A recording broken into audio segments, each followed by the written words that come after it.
I'm Keith Lockhart, and for the last 15 years I've had the pleasure of being the conductor of the world-renowned Boston Pops Orchestra. When I was being interviewed in Boston by the powers that be here to take this job, I was asked that if I got the position, would I be willing to relocate to Boston.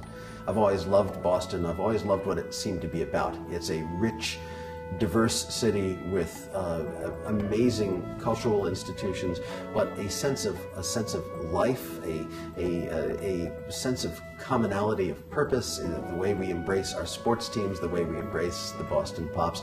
I think it's a great city, and one of the reasons it's a great city is because of the institutions that make it great. The Boston Symphony and the Boston Pops are one of the leading arts institutions in the world, and BIDMC is one of the leading healthcare institutions. And I think to make a great institution, there are a couple of things that are in common between these two that seem, so incongruous in some ways. And I think the one factor that makes these two institutions that are involved in very different things that is a commonality between them is that to have a world-class institution, you can't rest on your laurels. You have to constantly strive for excellence. It doesn't matter if everybody says, well, that was great. Internally, you have to look at yourself and see, well, how can we do it better? Even if your public, your audience, in our case, thinks you're already doing it as well as it can be done. Many orchestral institutions were founded just to play for the privileged few.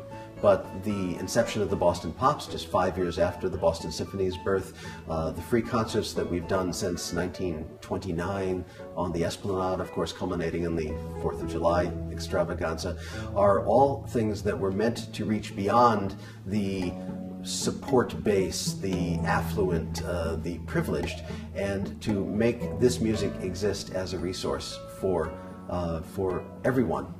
And I think that this, of course, ties in very well with BIDMC's mission from the beginning, that healthcare is a birthright of every American and should not be denied for any reason. A few years ago, I had the opportunity to take a tour of the NICU at Beth Israel Deaconess Medical Center.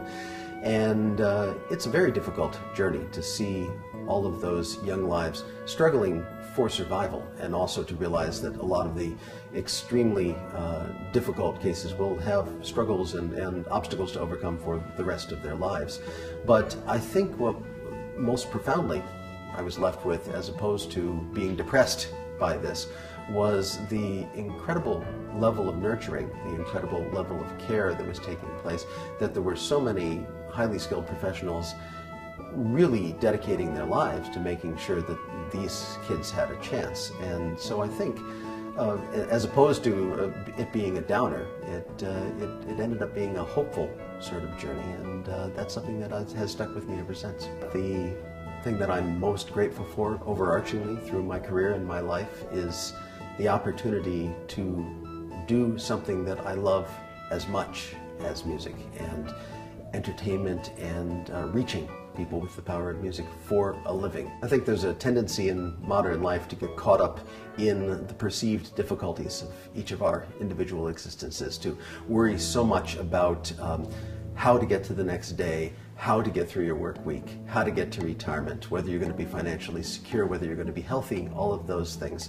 that we often forget to stop and be thankful for the things that we've gotten. And it's true even in my life. I know on a bad day you forget how lucky you are to have the problems that you have. And I think being grateful and gratitude is in the middle of all that, even when things aren't going quite the way you had dreamed they would go, being able to stop and realize that you are among the very, very few truly fortunate people on this planet.